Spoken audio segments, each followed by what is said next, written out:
Hi students, welcome to Sunil's tutorial. I'm Sunil Medwani and today we'll be doing this chapter called as electrochemistry. Let us see the construction, working and the cell reaction for calomel electrode.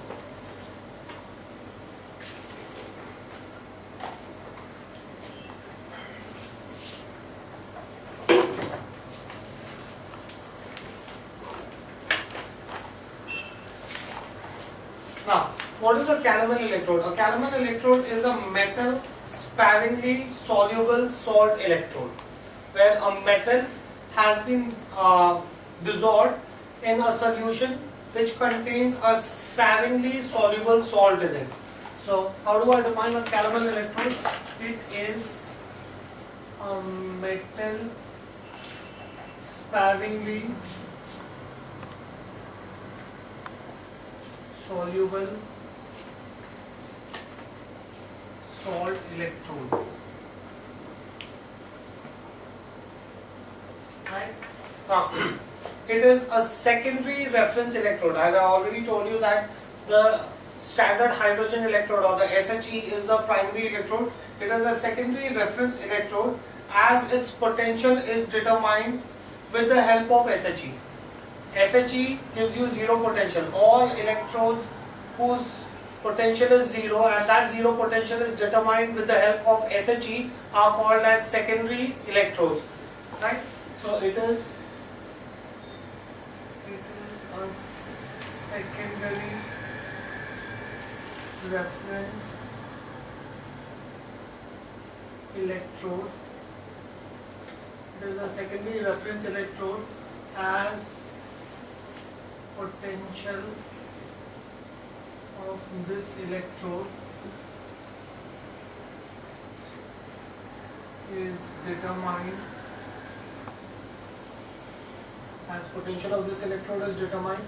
with reference to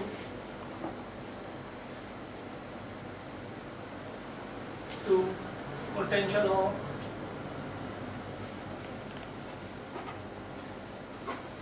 of standard hydrogen electrode. Fine. Now, let's see the construction of this.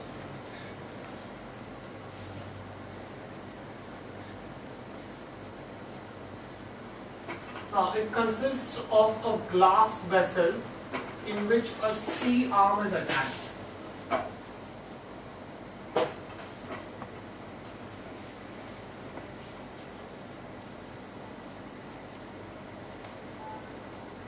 This is your glass vessel in which you have a C arm attached.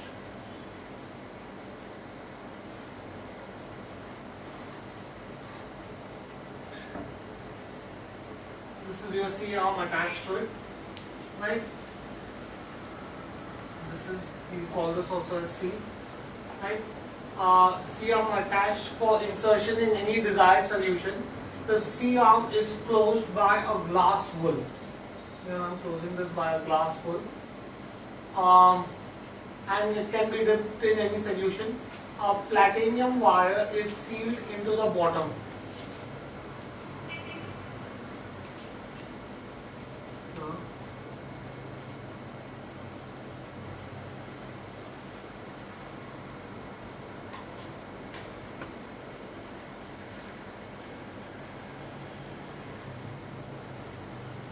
Here you have a platinum wire coming out from here.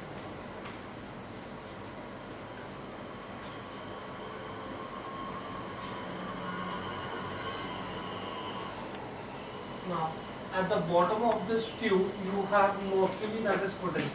This is the platinum wire which is going right to the bottom. Right? Here, you have a layer of mercury. Right? On top of it, you have a layer of paste of mercury and calomel, G2Cl2, right? On top of it you have a solution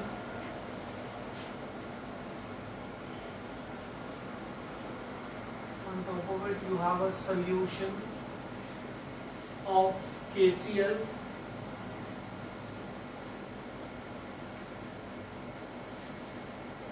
This is a saturated phase of a GNA, right? Now, so a platinum wire is sealed into the bottom of the glass vessel. This is your glass vessel.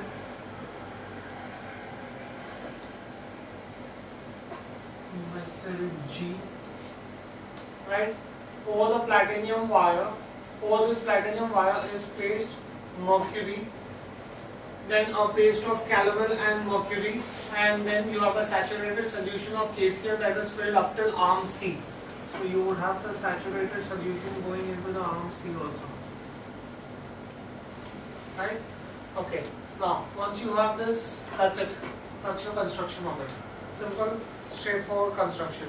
If you want, you can have the mercury sealed, sorry, not mercury, the platinum wire sealed, so that it makes only electrical contact with the mercury which is at the bottom of the glass tube.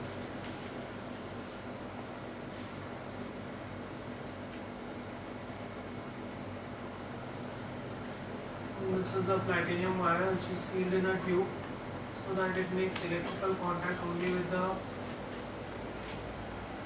mercury which is at the bottom of the tube. Okay, so that's your construction. So can you just write the construction now? Construction. It consists of glass vessel G. It consists of glass vessel G to which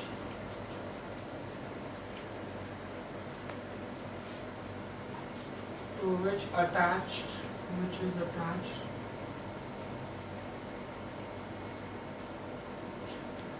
the arm C for insertion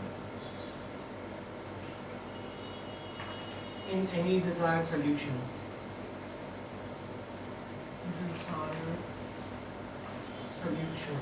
Right?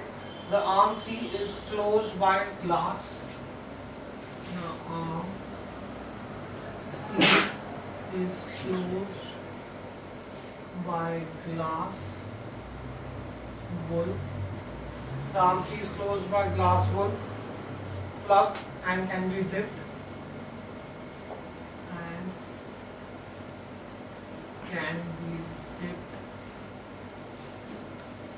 in the desired solution.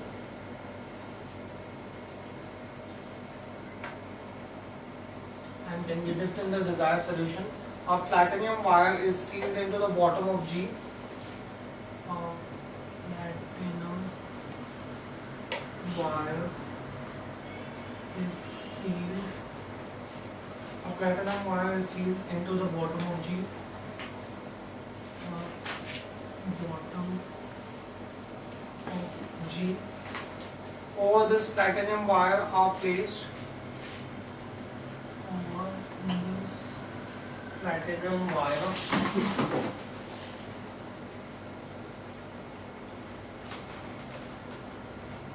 are placed mercury,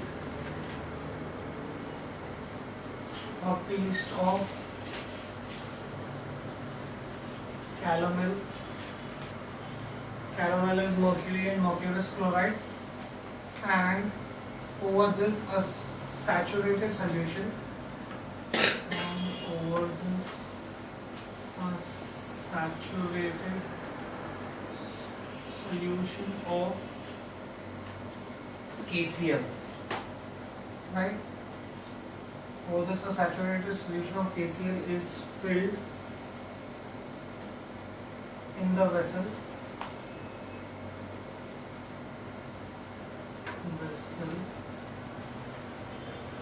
and the arm C, right? So that is going to be your construction of this electrode, calomel electrode, right? Next, let's see the cell representation.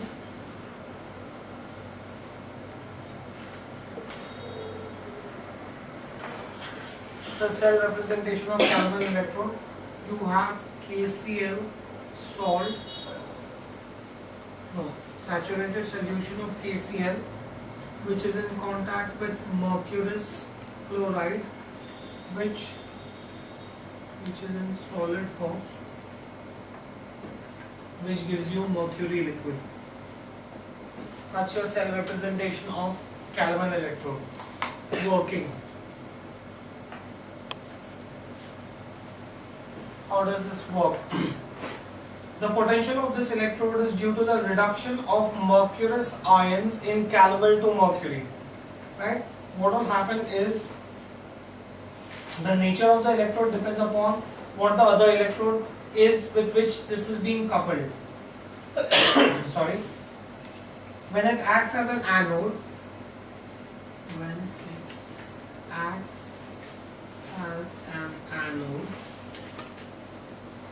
you will have mercury liquid reacting with chloride ions, right? Saturated chloride ions to give you mercurous chloride, Hg2Cl2 plus 2 electrons. This is how this will act as an anode, right? If it acts as a cathode, right? When it acts as a cathode,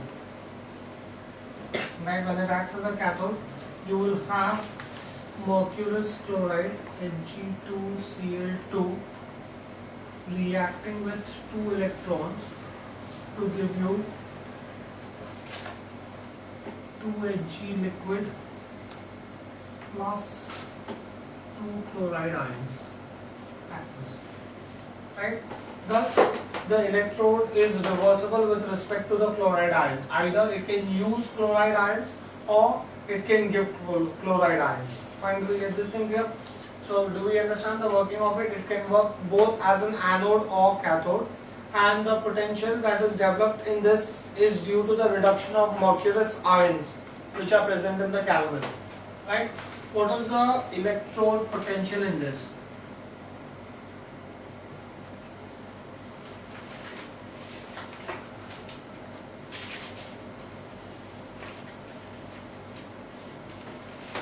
Now, the potential developed in this solution depends upon the concentration of KCl and temperature.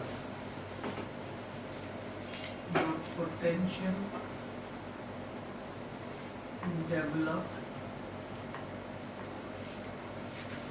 depends upon the concentration of KCl. Depends upon the concentration of KCl and temperature. These are the factors on which it depends. Fine. Now, I'll just show you at what concentration and temperature what potential you will get. I'll make a table and show you concentration of KCl. You could have 0.1 molar or 1 molar, or you could have saturated. Right? This is also called as decimolar. Right? Reduction potential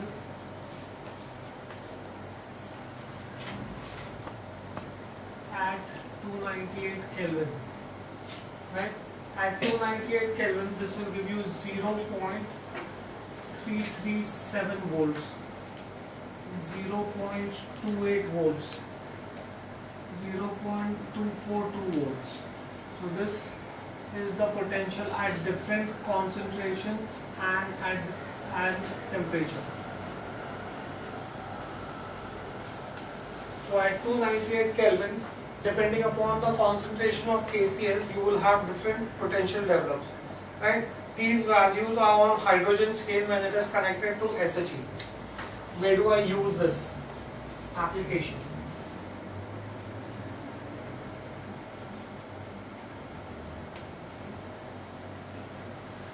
Application, it is used to determine unknown potential of a single electrode by coupling it with it so as to form a cell. It is used to determine the potential of a single electrode. It is used to determine the potential of a single electrode by coupling it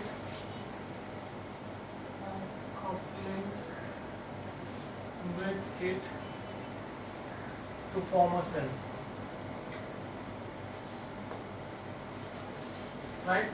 So where you can have the standard reduction potential of the cell is going to be the potential of the cell will be the standard reduction potential of the single electrode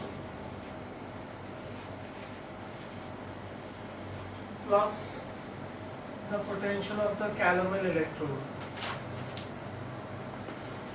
Right?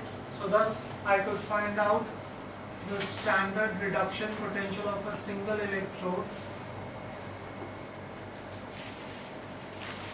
as the potential of the cell minus potential of the calomel electrode. Right? What are the advantages of this?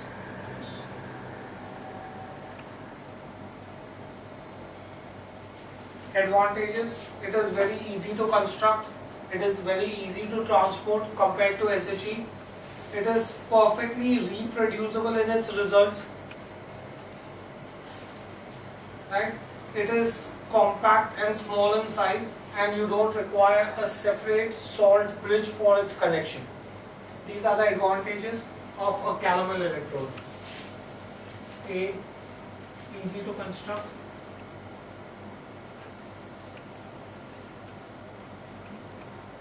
B, easy to transport.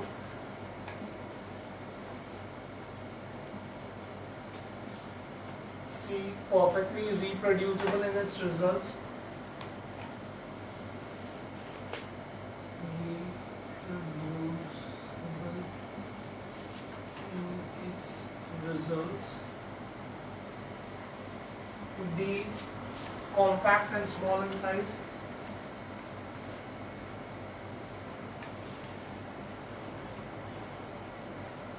And finally, no separate salt bridge required.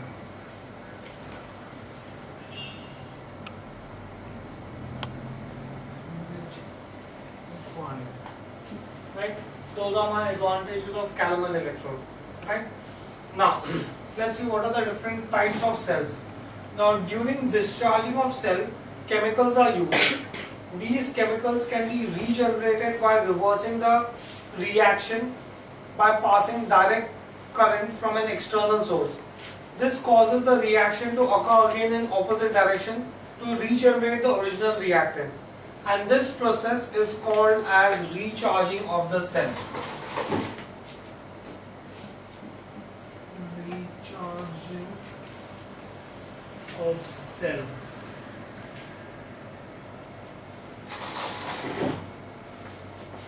Let's see, what do we understand by recharging of cell? Now, during discharging of cell,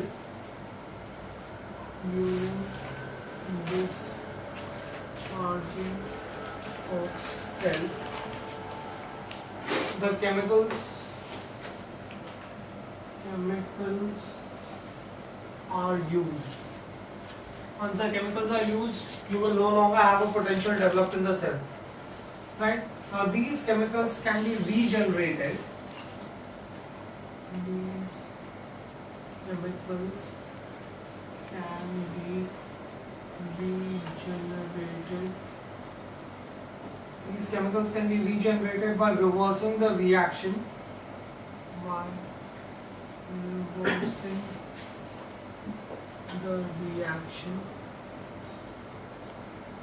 reversing the reaction by passing direct current.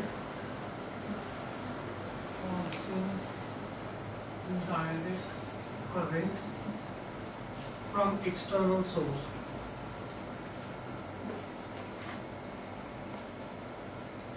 So instead of using the cell potential, if I give potential to the cell, this causes the reaction to occur in opposite direction. This causes the reaction occur in opposite direction, right? Regenerating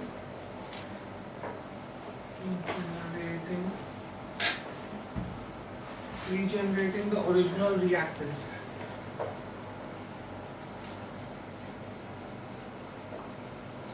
Right?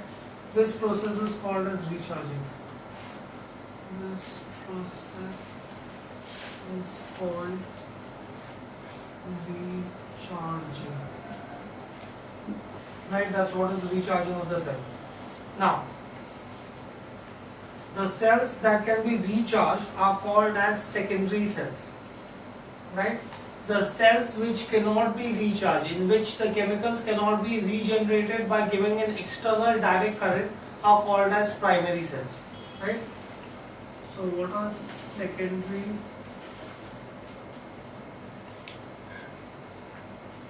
voltaic cells? What do you understand by secondary voltaic cell? Cells which can be recharged.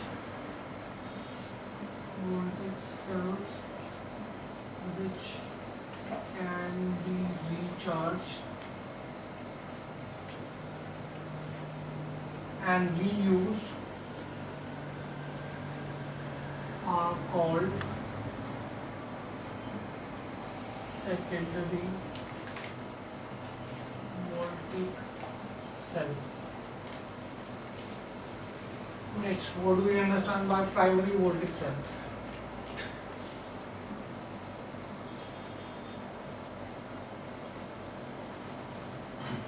Now, in a primary voltaic cell, these are those cells which cannot be recharged.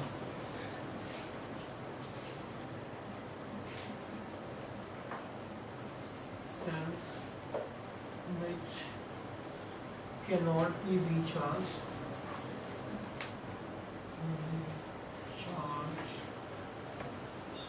And hence cannot be reused. Cannot be reused are called primary cells.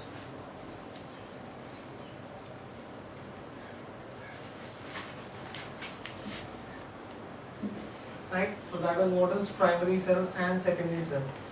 Next, let's see the construction of one of the primary cells. Let's see the construction of dry cell. The dry cell is also called as Lechlanchi's cells. Lechlanchi's.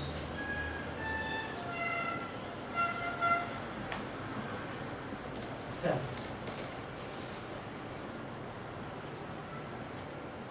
That is what is a dry cell. Let's see the construction of a dry cell.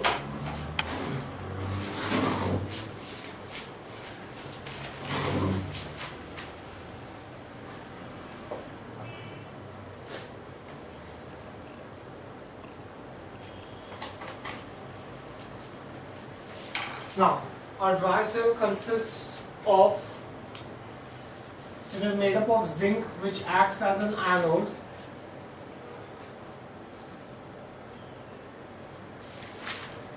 That's your vessel. It is lined inside with porous paper to separate the material of the cell. Here is your porous paper which will separate the material of the cells. Right? The central part of the cell is inert. You have a graphite electrode that is immersed. Here is your graphite electrode.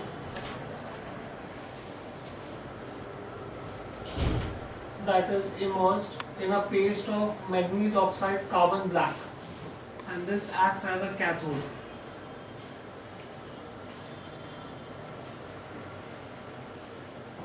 So you have a zinc vessel here.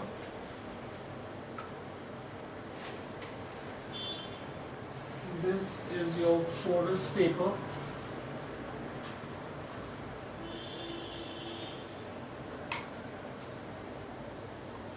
This is your inert central core, which is made up of graphite electrode.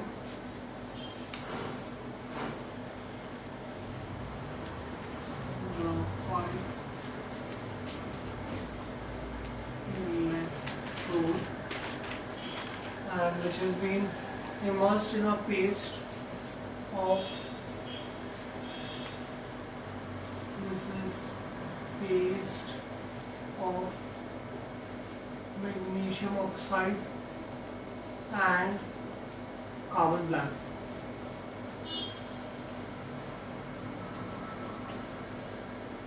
And the remaining cell is filled, the remaining portion of the cell is filled with moist paste of ammonium chloride, zinc chloride with starch to make it thick.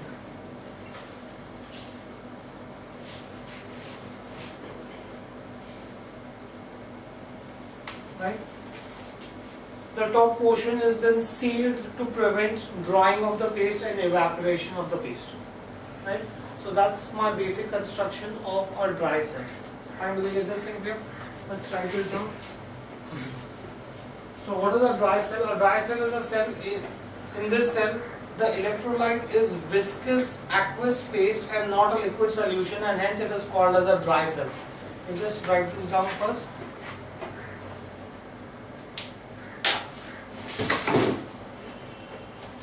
Why is this called as a dry cell? In this cell,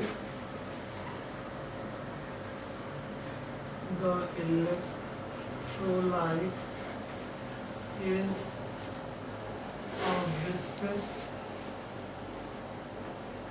The electrolyte is a viscous aqueous phase.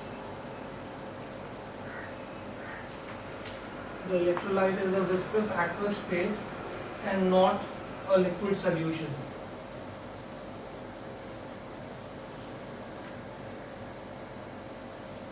And not a liquid solution, hence called dry cell. Hence called dry cell. Right? So it is called dry cell because of this. Let's see the construction. Construction, write it down. I can say that the cell is made up of zinc, which acts as anode,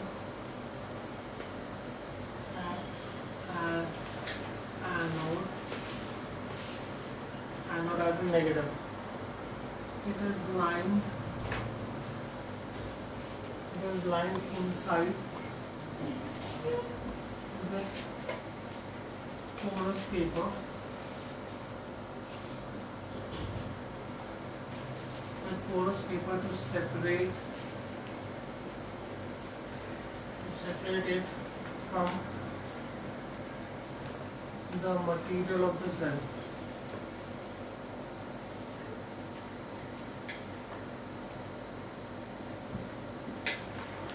Fine. The central part of the cell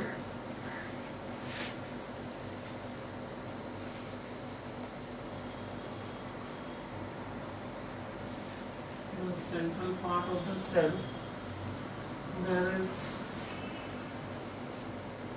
an inert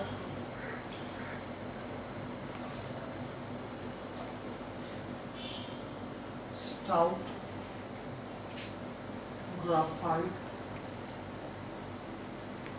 electrode immersed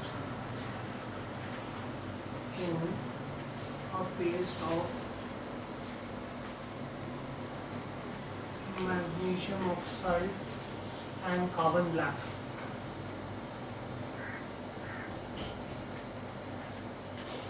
Which acts as cathode. So that's my anode and cathode is done. The remaining portion of the cell is filled. The remaining portion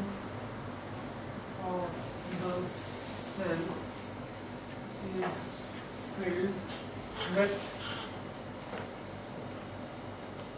a moist paste. The remaining portion of the cell is filled with a moist paste of ammonium chloride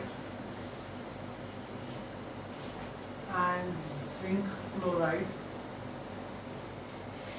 along with starch.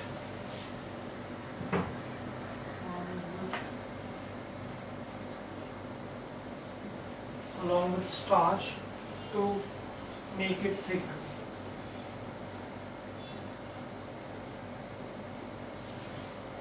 Fine. The top portion of the cell is sealed. The top portion of the cell is sealed to prevent the drying of the paste. Drying of the paste, prevent the drying of the paste by evaporation of moisture. Evaporation of moisture. Right? So that is your construction of the dry cell. Now let's see the working of the dry cell.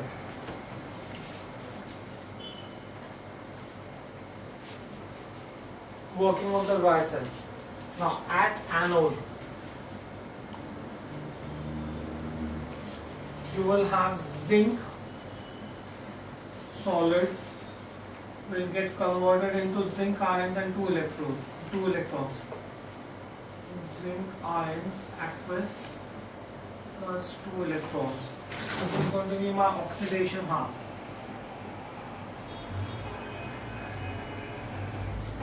Right? So zinc gets oxidized to zinc ions by loss of electrons. Now what is happening is zinc gets oxidized to zinc ions by loss of electrons.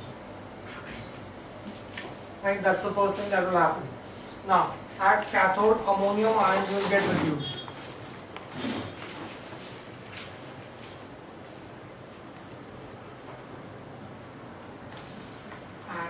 Cathode, ammonium ions get reduced.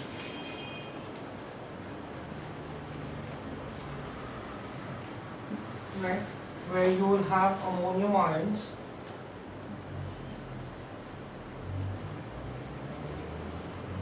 aqueous ions.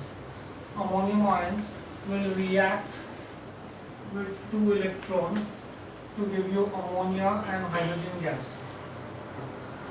2NH3 aqueous plus hydrogen gas. Right? Now the hydrogen gas so obtained gets oxidized by magnesium oxide in the presence of cathode. Magnesium oxide, no. Hydrogen gas is oxidized by magnesium oxide present in the cathode.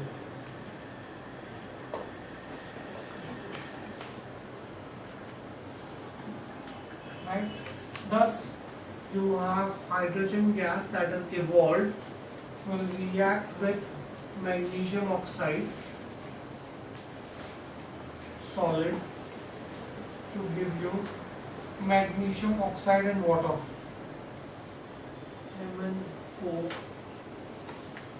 Mn2O3 liquid plus water. Right? Now, thus magnesium oxide prevents the collection of hydrogen gas at the cathode. Thus, magnesium oxide prevents the collection of hydrogen gas at cathode. And do we get this thing here? Thus, I can say that the overall reduction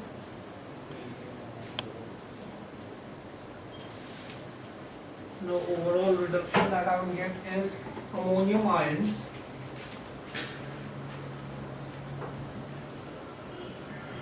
aqueous plus magnesium oxide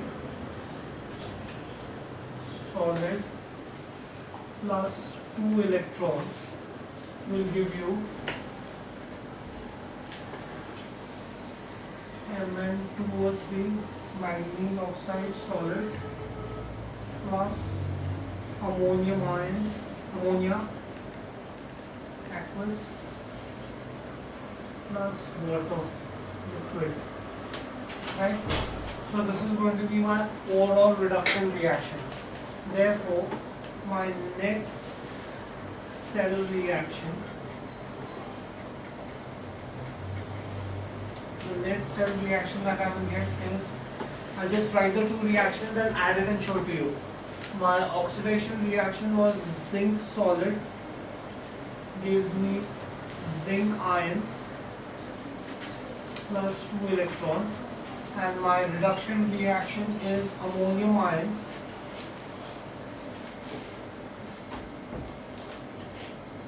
plus 2 manganese oxide solid plus 2 electrons gives me Mn2O3 plus 2 NH3 aqueous plus water liquid, so solid. If I add these two reactions, I will have 2 electrons on the opposite sides getting cancelled. So my overall reaction will therefore be, I can say that overall reaction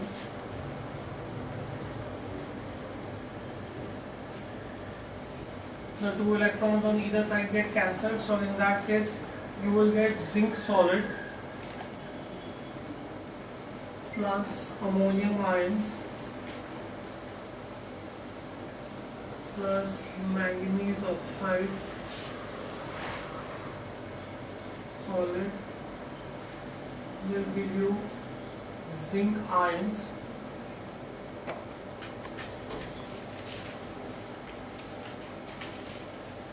aqueous plus manganese oxide solid plus ammonia aqueous plus water. That's the entire reaction that takes place here. Right? Now, the ammonia form combines with zinc to form a soluble complex. Ammonia form combines with zinc to form a soluble complex. Right? So you will have ammonium ions plus aqueous combining with ammonia NH3 aqueous to give you a complex of zinc and ammonia ZnNH3 ions. Right? So that's your entire working of the dry cell. Now, let's see the uses of dry cell.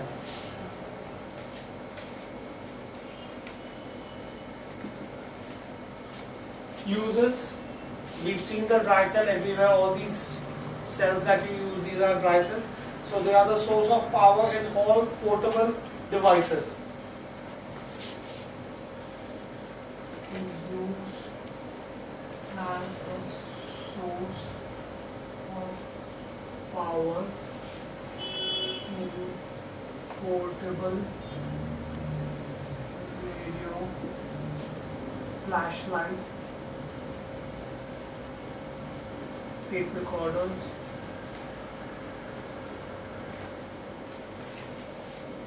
clocks, etc. Right?